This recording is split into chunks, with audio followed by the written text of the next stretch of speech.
What's up, you guys? For those that don't know, my name is Alina Smith. I am a writer and producer for projects like ITZY, Fall Out Boy, Red Velvet, Produce 101, Mama Moo Subunit, and many others. And on this channel, we discuss all things songwriting and music production. So if you're at all interested in those types of things, make sure you subscribe down below and give this video a like. All right, guys, so today we're going to be chatting a bit. And what we're going to be chatting about is something that you guys really requested after another video I did a little while back called 5 Ways You Can Improve as a Producer in 2022. I'll link that video here. You guys can check it out. But basically, one of the tips that I gave in that video that you should definitely improve your soft skills. And a lot of you guys asked that I make a whole video on soft skills and what that means for a producer. So that's what we're going to be doing today. Now, before I jump in, I'm just going to kind of give a definition of what I think soft skills are. They're basically all the skills you need as a producer that aren't producing. And there's quite a bit of them, and they're extremely crucial. So we're going to be going over things like dealing with singers, and not necessarily the recording process, which I can make a video on if you guys want me to, but more how to work with singers to make them comfortable, to get the best takes out of them, to make sure they leave excited and wanting to work with you more. I'm going to be talking about working with songwriters, top liners specifically, and what that means, and different scenarios that could play out in the studio, and kind of what to watch out for and the best practices to employ to get the best out of those situations. And I will also touch on how you can interact with music industry, publishers, A&Rs, managers, that type of thing. So I'm excited. I hope you guys find this video helpful, and without further ado, let's just jump straight into it.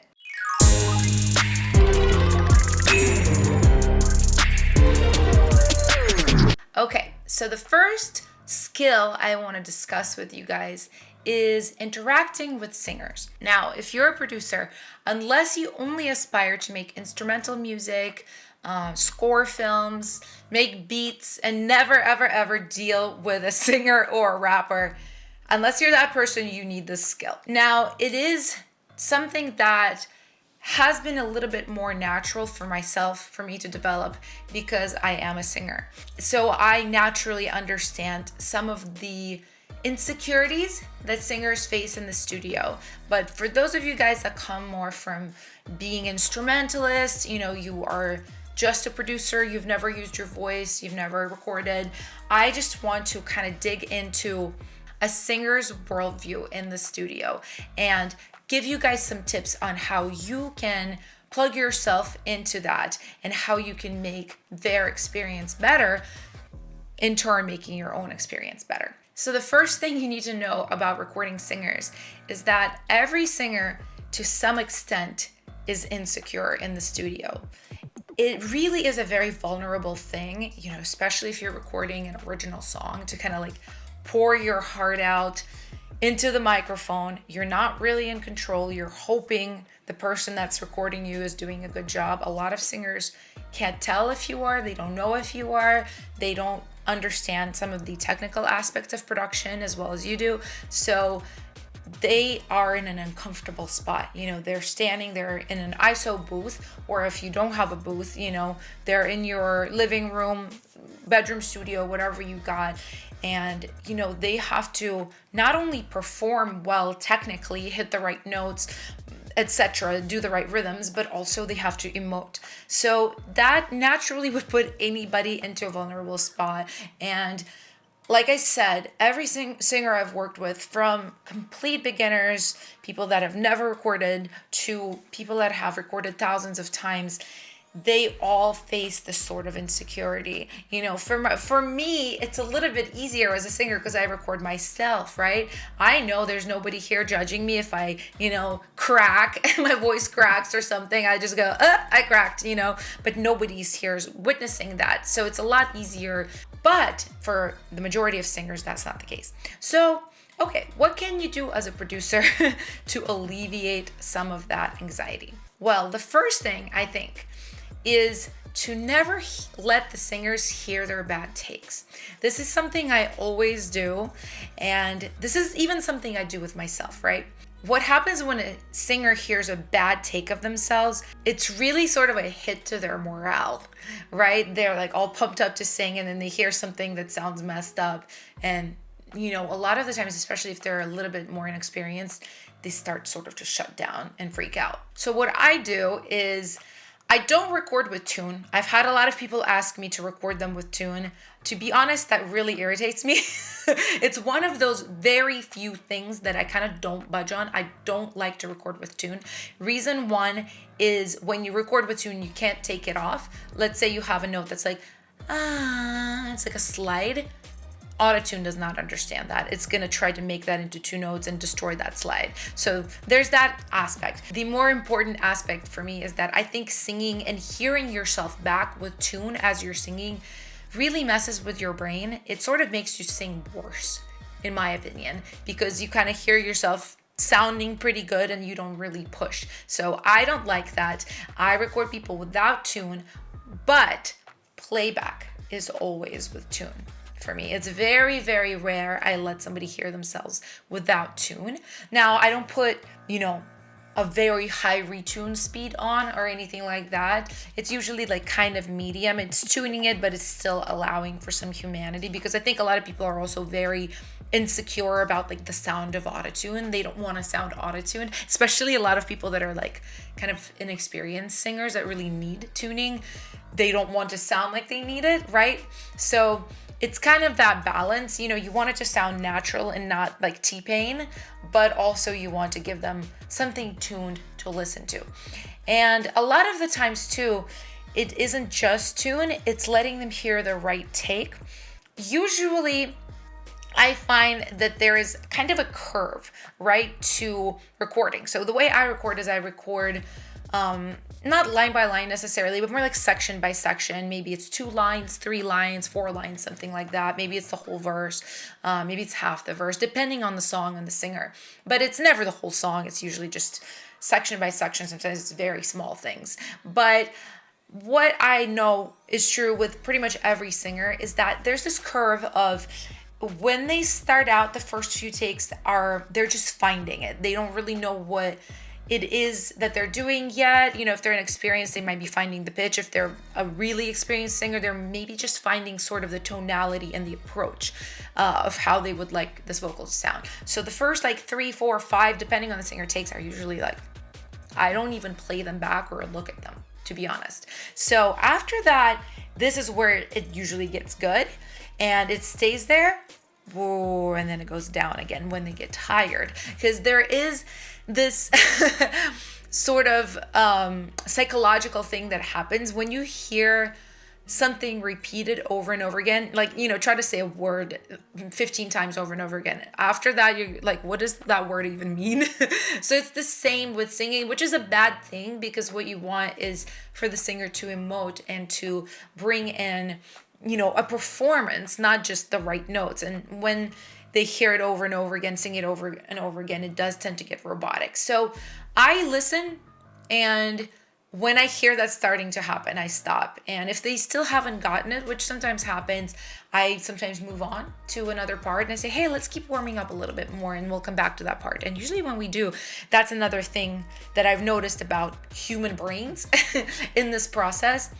If they've repeated something a bunch of times, but they still didn't get it, it almost always certainly works to move to another part and come back. Something about the break almost makes the concepts they were trying to apply settle in their mind, right? Let's say they were trying to say the O, like an O, really open, and then they were trying to get this rhythm, and then they were trying to do a vibrato at the ending, all in one little line, right? It's a lot to remember and try to do. So taking a break and coming back, it almost makes all those concepts settle and they do it better. Sometimes with singers that are really inexperienced, and it's one of those things that nothing you play back will sound good even with tune. I usually just do a section with them and then I invite them to take a break. I say, hey, take your phones off, have a snack, have some water, relax for a bit. I'm going to work on this a little bit. And I never say like, oh, like this needs tuning, like imagine if you were in their position and your producer's like, well, this needs a lot of work. You better take a seat. Like that would make anybody feel terrible. This is all like kind of common sense, but I've seen producers say things like that. And I'm like, no. Do not say this stuff to a singer. So I just kind of politely be like, hey, like take a little break, and then I put my phones on and I'm like, oh, I gotta fix this. And then, I do a little bit of melodyning or whatever I gotta do. And then I invite them to listen. And usually they're like pumped. They're like, wow, I sound really good, which is what you want, right? You want a singer to feel confident and comfortable and happy. So that's a really good trick. I'm not sure this is a soft skill. It's sort of like a combination of a soft skill and like a production skill.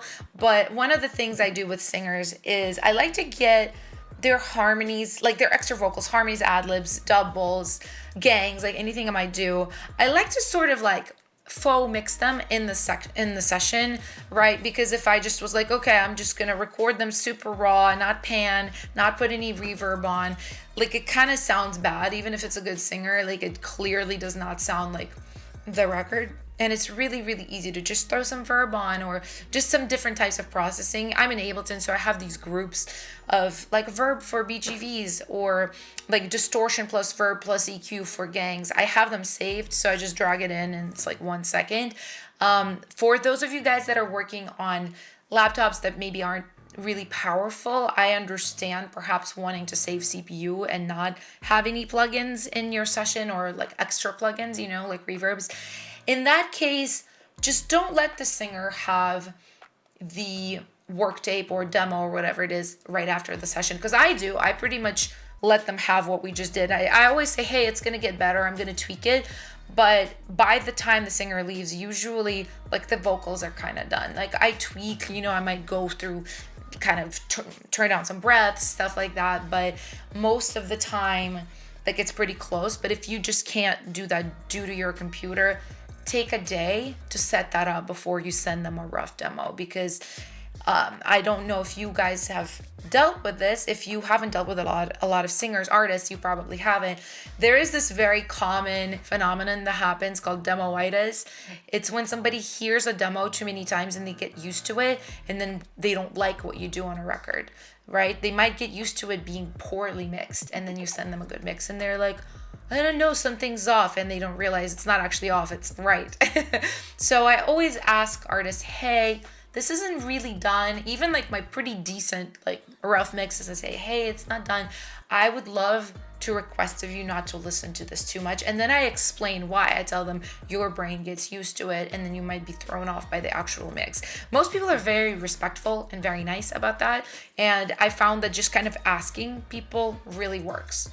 So a couple of other things you need to know about working with singers is try to provide things they physically need to sing. Water is a very, very necessary thing to sing. Your throat gets dry even here sitting talking into a YouTube video, constantly drinking water and tea because your throat dries out. So have some water for them. If you work with a lot of singers, I suggest buying throat lozenges and having them on hand.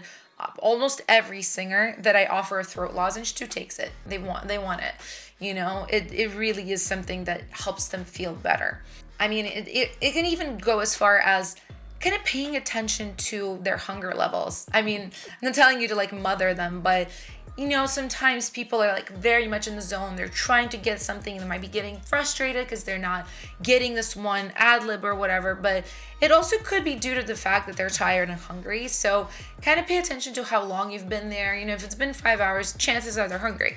So you guys can order some food or offer them some snacks. Okay, so the next thing I want to talk to you guys about is the soft skills involved in working with songwriters or top liners. For those that don't know, a top liner is basically a songwriter. I think the word comes from sort of the idea that the writer will write on top, like a melody line and lyrics on top of a track. So that's where it comes from. But really, top liner and songwriter, they're synonyms. It's the same thing, just like track person and producer, same thing. So I would describe songwriting sessions between producers and songwriters as a bag of every flavor beans. You know, in Harry Potter, how you have those candy beans that some of them taste amazing and some of them taste like spinach, liver, and trout.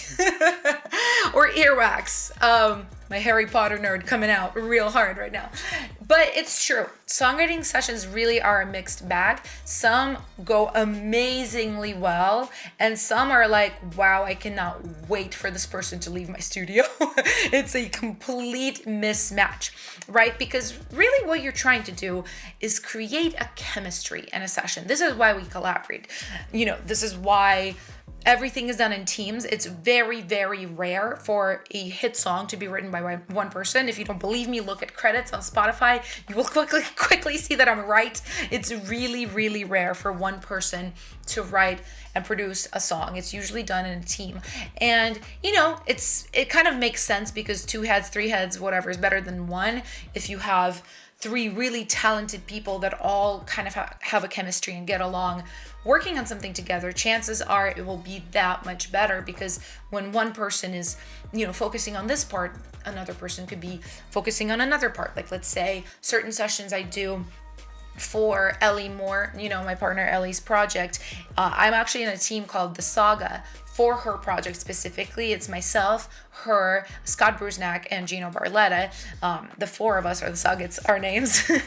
And basically, you know, Scott and I, we really focus on the track. We really focus on production and on recording. And then Gino and Elli really focus on songwriting. And, you know, there can be a little bit of like interchangeability. Like, they help us with ideas on the track. We might help them with ideas on the song. But because the team kind of has these assigned roles, it really, really works very well. Now, I'm going to describe some situations for you guys. I was trying to think of like a very organized way to present my points here, but I think really kind of telling some stories is probably the best way to do it. So, you know, working with songwriters, you get all kinds of personalities, right? I've had songwriters that are extremely shy, and you know, they're the kind of person that maybe are used to just writing by themselves to guitar in their bedroom, and they come here, you know, and it's myself and Elli or another writer or another producer. It's like this group of people, and they get really quiet and really intimidated. So, you know, with people like that, you really just try your best to make them comfortable. And of course, it depends on the person how you do that. You have to kind of use your intuition and your people sense to see, like, you know, what does she need right now? Oh, I think maybe I compliment her on this lyric she just very quietly muttered. Maybe I offer her some tea. Maybe I ask her about herself and how she usually likes to write. That usually works very well. It's kind of when you're with a new person being like, hey, so what is your process? How do you usually like to do things? And if it's a person that's professional, that's been in sessions, they usually have a way they do things. They might be like, hey, I just kind of jump on the mic and sing random melodies with gibberish words until we like hear something we like, which is one method, not my favorite, to be honest. So it works really great for some people. I'm way too methodical for that. It kind of is too chaotic for me. I really like to like meticulously sit there and think about just the chorus section melody, then just the verse section melody, and then I sort of put it all together, and then I nitpick and get rid of things that I think are weak. You know, everybody is different, so asking what a person's process is usually a good idea. Some writers that I've been with are very like extroverted. I forgot the word for a second. They're very extroverted. They're very loud, which is a great thing, you know, because a lot of the times they bring great energy to the room. Sometimes I've been in sessions where I've just been here working on the track and the top liners are back there on the couch, and it's like 2 or 3 of them, and they're just laughing really loudly. They're like eating, they're talking about their hookups or something. You know, it's just like a total hang. And this is very common in LA, right? I think a lot of developing writers and producers think that, you know, people are just professionally, that we're all like so professional. And the truth is most people really are not. I'm not saying they're unprofessional. They're just very like casual, right? And it's obviously this is very LA. It's different in other places. Like even working with Korea, I can tell they're not like that. They're actually very like super focused on professionalism. But in LA, it's a lot of times it's about a hang, right? It's all about just like chilling and coming up with stuff as you're vibing. That's a lot of the times kind of the process for people here. So it depends on the kind of producer you are. I am myself not a vibes producer. I'm not a vibes writer. The only time I'm vibing is when I'm by myself, writing for myself as an artist. If I'm working for a project, I gotta keep that moving. Like I wanna kind of go through all the sections. I wanna get all the things done, but I also don't want to kill their vibe, right? Like if they're having fun back there and like they're laughing, like I don't want to be like quiet on set. Like it's part of it is them creating this good energy together as friends and bonding, and then that helps them create better together. The only thing I do in those situations is just kind of keep things moving.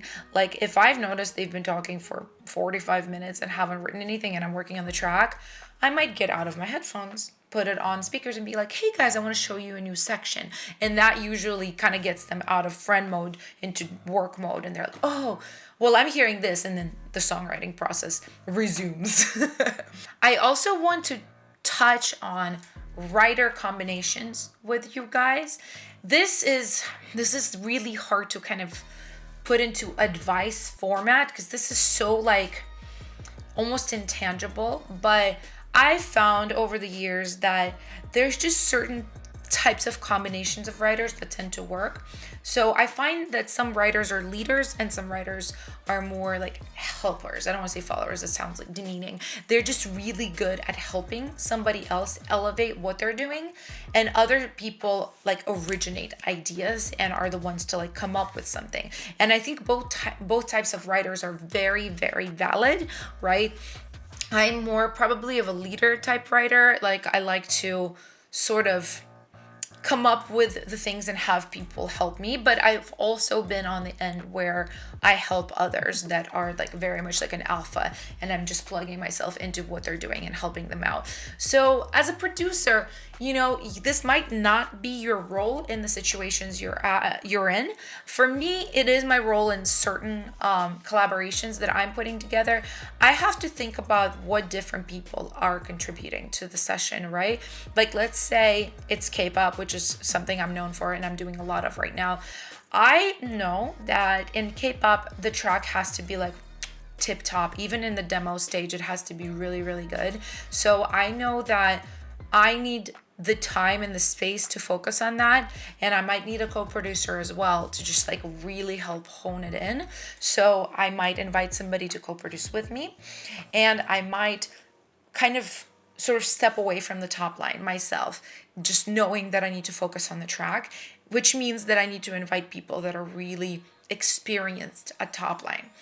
And then another thing to consider too when you put together sessions is who is going to sing it. Because let's say for K-pop, the demo is extraordinarily important. It can't be just some like rough vocal. They will not hear through that, the A&Rs. You really have to give them something that sounds exactly like what their song's gonna sound like. So that being said, it's very good to make sure that one of the top liners is a singer and is the kind of singer that can cut the vocal really easily. I've definitely had these collaborations with new songwriters, new to me, that they came in, they did a great job writing, but then I asked them to sing and I realized very quickly, oh, their voice really can't hit that note that they just wrote, or they have more of like a mature tone, but we're writing for 14-year-old K-pop singers and it's not selling it and not presenting it in the way that it should be presented. So that's something to also keep in mind. I don't know if this like falls under soft skills. I'm really just talking about sessioning at this point. But, this is something that you have to kind of keep in mind is how you're organizing your sessions. Now, a lot of you guys will have a manager to set up your sessions for you. You might have a publisher do that for you. I have been managed and I'm not currently, I'm self-managed pretty much. And I have had a publisher now, and now I just work on like independent basis with other publishers. And sometimes they help with this, but a lot of the times I personally like to be in control of these aspects, and I keep a mental tab of what different people that I work with are good at. You know, she is really amazing at vocals, but perhaps she's not as good at lyrics, or he is really incredible at track making, but he just really can't contribute to the top line. So, and that's how you start putting together your teams for successful collaborations. And just to wrap up this songwriter sort of section of this video, I would say the biggest thing you need to keep in mind with songwriters is you will not always have a good session, but you should always attempt to have a session that leaves a good impression on people. So what I mean by that is, yeah, you're not always going to write a hit song. Listen, I don't write a hit song every time I sit down to write. But, you know, if I am really nice to my collaborators, if I ask them about themselves, if I show interest in them, you know, even if we didn't write anything incredible, they will leave feeling pretty good. And, you know, like, oh, she was really nice, you know, and I could tell she was like putting in the effort and working hard on all of that. I think that is the biggest thing, because I will tell you guys, and if anybody that like knew me back in the day watches this, they're probably gonna fucking laugh, but I was the writer that sort of didn't have these skills, and I would show my frustration with the fact that something song-wise isn't going well, in my opinion, right? There's this, Elli loves this story. She calls this the sunglass Alina story. So this one time we were writing for K-pop like years ago with this writer and producer in his studio. We were just there as top liners, but it applies both ways, you know? And I really just didn't like what the guy was doing. I didn't like what he was saying, like his suggestions. I was not vibing with it. So I like very clearly let my feelings be known by sitting on the floor, putting on my sunglasses, and having this expression on my face. You know, it's a very childish thing to do, but I think also remembering that moment, a lot of the times, especially people like me that are very like focused on the song, want to get the cut, want to have success, you know, they're like type A, I guess, maybe is the word. It's very hard for us to realize, oh, it's not going well, it's not what we want, you know, so you kind of tend to freak out. And I'm not the only person that's done this kind of thing. I've seen other writers, artists, producers sort of get into that same headspace where they go, oh, it's not going well, it's not a good collaboration, right? And what I need you guys to know is there will be bad collaborations in your career. If you have a career, you will have bad collaborations. That's all I'm going to say on the matter. So when you are with somebody new, you need to go in with sort of like an attitude for exploration, right? I'm here to find out if this person is a match to me. Like at this point, I don't take a lot of new sessions with a lot of writers. If I take something on, my attitude is I'm here to find out if I like working with this person. So I'm not even really focused on the song. Of course I am as I'm working on it, but like the purpose of the session is a test to see if we get along well. And sometimes we do and sometimes we don't. And it's never fun. I've had even like recent sessions where I was like, this didn't go well. I really felt uncomfortable around this person. I wasn't happy there. But I also don't like freak out about it anymore. I expect that bad eggs will always be in a batch of good eggs. So I just go, oh, we're not a match, you know? And a lot of times it's not even anything like they're a bad person or anything like that. Like, I just don't vibe with them. And, you know, you have to test things out before you know that. So I hope this helps. All right, guys. So in this section, we're going to be talking about soft skills involved in dealing with the music industry. So what do I mean by saying music industry? I mean managers, publishers, and A&Rs. For those that don't know, A&Rs are, I don't even know what to call them anymore. They work for record labels. They sign artists. They help artists find songs. They get songs approved by the label. They're sort of like a liaison between an artist and the label. And publishers, for those that don't know, represent writers and producers. Almost like a record label for producers and writers. They pay you in advance so you can full-time work on music. They pitch your songs. They set up sessions for you with other writers and producers. So for those of you guys that haven't had cuts yet, you haven't had songs recorded by major artists yet, you're still developing, All of that is okay, but you have to realize that most of the industry is just not interested in you yet. And I know that sounds very negative, but it actually isn't. The reason I'm bringing this up with you guys is because I see a lot of writers, producers, artists make these faux pas on the internet. Like, I see them trying to like pitch their music to an A&R or a manager like in their comments on Instagram, and I'm just like, you're wasting your time, and you kind of make yourself look bad too, because it's very, very clear you kind of don't understand how it works, and you're putting that out there publicly, right?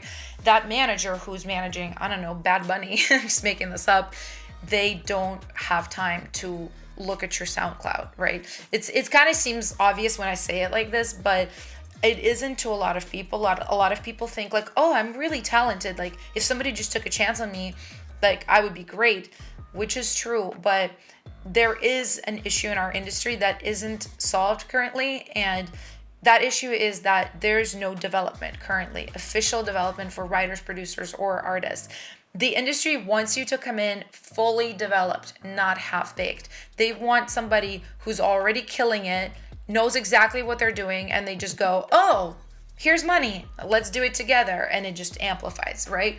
And it sounds simple on the surface, but this development is the most crucial and kind of challenging part, I guess, of growing as a writer producer. And you never do stop developing. I kind of say developing writers as more like people that just haven't had a success yet. So knowing all of that, I want to talk about the things that you can do and the things that will help you. So there's definitely a time to contact the music industry, right? Like any of the people that I mentioned. The time is not when you have nothing going on. You know, I say this with love. It's not, you know, I'm just kind of telling you how they think, really. Kind of breaking it down. You know, I've been there. I've definitely been looked at as like, what is this little girl? Like, why do I even need to talk to her? You know, they don't respect you until you have things going on. Not everybody's like that. Obviously, there's really kind, good people. But this is kind of like the overall thing, right? So I think the time to contact the industry is if you are starting to have some successes, right? It doesn't have to be that you just got a cut with Justin Bieber. It could be that you just got a cut. You know, maybe it's a small Korean release that you just got, or you had a song released in China, or maybe you produced your friend who sings, and you know she got 1 million views on her song, which happens all the time with TikTok and stuff like that. Let's say that happened. This is a good time for you to start making some small introductions for yourself. Obviously, if you happen to like luck into something big, you can reach bigger people. I hate using all these words, but like this is kind of like how everybody talks in here. But let's say you just had like a cut with, you know, your friend and got 1 million views on Spotify. You definitely can reach out to certain people to sort of use that as leverage to get to the next point. I wouldn't recommend reaching out to the manager of Ian Kirkpatrick, for example, and being like, hey, can I collab with Ian? The answer is no. Unless you want to pay Ian $5,000 a day or whatever he takes to collaborate with him that day, then you can write that in the email and I'm sure that will be fine. I'm sure you'll get through. But if you're just trying to, let's say, collaborate with people that are more established, you can write managers of writers that, you know, maybe have had one cut or a few cuts. You can look at management rosters and just see, like, let's say they have Ian Kirkpatrick, right? But who else do they have? Oh, maybe they have this guy who just had this one small cut and it's very comparable to where you're at. And let's say you really like his music, you checked out his Spotify, like that song that he's produced, and you're like, that's really good.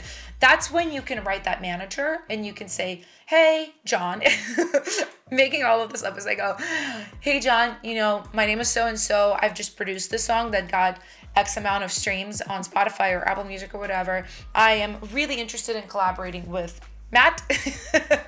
You know, I love his song, blah, blah. I think it would be a fantastic collaboration. Please let me know if Matt's interested. You know, you could literally write a simple message like that. And I think that's pretty likely to get you a response because you gave a credential, you know, you chose a writer that's around your level. And, you know, this manager, very likely, if they like your song that you send, You can also include a playlist, let's say, of unreleased music. You can say in the same email, also, here's a playlist of some unreleased music I'm currently pitching, and it could be a SoundCloud or something like that of 3 different songs. That email will likely get you a response. And you know what's really great? Like, let's say you do work with Matt and it's a good collaboration. Now, several things can happen. You can continue to work with them and develop a relationship. If it's going really well, Matt will probably invite a top liner that he really likes to your next session. Maybe he'll introduce you to another producer you're collaborating with. Suddenly, you're like plugged into their world. And that manager, even if you're not like buddies with that manager, maybe that person just wrote you back and set you up with Matt. Eventually, as let's say you've worked on 10 songs with Matt, that manager's gonna be like, wow, you worked on some really good stuff. Like, I'm really liking what's going on. And if one of those songs does well or decently well, like let's say again, like an independent artist song does decently well, now that manager might be like, hey, your name, I'm really loving what you're doing with Matt. I would love to just like chat, have a Zoom with you.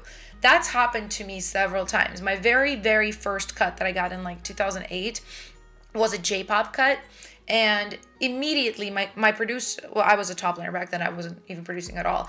But the manager of actually, no, I don't think he was a publisher. That's right. He was the publisher of the writer and producer that I collaborated on the cut with. He wanted basically to offer me a publishing deal, and we started talking about that. So this is kind of how those types of connections happen, right? And yeah, as you keep going, as you keep growing, and you have these successes to offer, as basically proof of your worth. Not to say that you're not worth anything when you don't have successes. You are. You really are. But the industry only cares about how you can make them money. So when you can prove a track record of like, this did this well, this did this well, they go, oh, okay, like this person can make me money. Because that's really like what they're thinking about. You have to realize a lot of industry people are in it sort of for like the kick, like the glamour of it, right? They want to be somebody that says, yeah, pitch that song. The song has got, 500 million streams. It makes them feel really, really good. That's why they're there, right? A lot of them are not writers or producers or artists themselves, but they want to be a part of it. They want to feel like they made something amazing happen in music. So when you're somebody that provides them an opportunity, by being somebody who has a bit of a track record and who's working really hard, that's what works for them. Now, I want to kind of touch on interpersonally how I've seen people deal with the music industry and things that have been very successful and not successful on my own end and friends that I know. So when you deal with the music industry, you really have to try to understand their perspective. And the way they view us, writers, producers, artists, is, even if they love you as a person and a really good person, they still view you as a vehicle for their success, right? What they really want from you is just great songs. If you're an artist, they want, for you to post and be really involved in your social media, for you to have shows, for you to be booked and make money performing. That's what it comes down to. They're really wanting to be successful with whoever it is that they sign. So in order for them to feel that way, that you might be somebody that will bring them that, you have to show the signs of being a person like that. A lot of it is very basic. A lot of it is just hard work, right? If you're somebody that's being courted, let's say by a manager or a publisher, what they really want from you is for you to send them great songs, right? It's very rare for somebody to offer you some kind of deal on the spot. As you get more successful, it's more common because they just like want you and other people want you and it becomes like a bidding war. It's a totally different situation. But in the beginning, they want you to prove that you're somebody that will work really hard and somebody that, they can rely on to continuously keep working hard, basically. So what they'll do is they'll kind of keep their eye on you. They're not going to give you too much of their time in the beginning. They might just be like, yeah, man, keep sending me songs. Like, I want to see what you're up to. That's a very common thing. And it's a positive response. It's definitely not a no. A lot of people get discouraged by that. They're like, oh, they're not wanting to sign me right now. I'm like, no, they told you to keep sending songs, so keep sending songs. Right? So that's just a really simple thing you can do is let's say if it's a manager or a publisher, just check in every few months being like, hey, like I just wanted to send you a new playlist of updated songs that I've written, and when you show enough progress, and especially if you get a cut too, they're gonna be like, oh, okay. I'm interested. Now, another thing that really helps is to be somebody that they think is a hang. This again might seem like a very basic advice, but industry people want writers they enjoy being around. And that's honestly kind of a big thing. Like even for me, I'm not like a manager or publisher or anything yet, but I don't want to be around collaborators that are a drag, that complain a lot, that like kind of make me feel bad, and like bring down my energy. I don't like that. I don't want that. And they don't either. Not to say that like be fake, and if you're feeling like upset about something, like hide it. It's okay to be a human being. It's more just like the overall feeling. They want to be around somebody who's fun. And I think this is especially applies to like LA people. LA is all about like, oh, the hang. It's a little bit different after COVID. But even then, like if I'm having a Zoom call with somebody, like I want to like the person. I don't want to be like, oh, I can't wait for this call to be over. So, be nice. There's a few like action items you can have anytime it's a big holiday. Christmas, for example, send them a little gift, or even just a card with maybe like a Starbucks gift card. I've done that, and so many people have been like, wow, thank you so much. Like, I love my free coffee. It's just a little free coffee for them, but it makes them think of you as somebody that like knows what they're doing interpersonally, because you acknowledge them, you thank them for their advice or their help or whatever. You send them something, even if it's something small. Like people remember stuff like that all the time. So yeah, of course it's different with every culture too. I deal with the Korean music industry quite a bit now, and they're obviously it's still the same, like be nice, be a human, all of that applies, but they are a little bit more professional over in Korea. Like I noticed that they're really nice and really polite, but it does feel like almost like talking to a company or being a part of a company. You know what I mean? It feels like that, as opposed to a lot of LA people are literally like, let's go to a nightclub. Like, let's hang out, let's have lunch. And they talk about their kids or their personal lives, where I feel like with Korean A&Rs, when I meet with them, like, I don't even know, like, are they married? Like, I don't know anything about them. And that's not really customary in those types of settings. Perhaps from what I heard, maybe if they kind of take you out to a dinner or something, it's a bit different. But yeah, as far as like business meetings, I know that Americans are very like, we have to do the kind of like small talk and like talk about our lives and kids and COVID or whatever's going on. And, Korea has been a little bit more like, okay, let's talk about the song.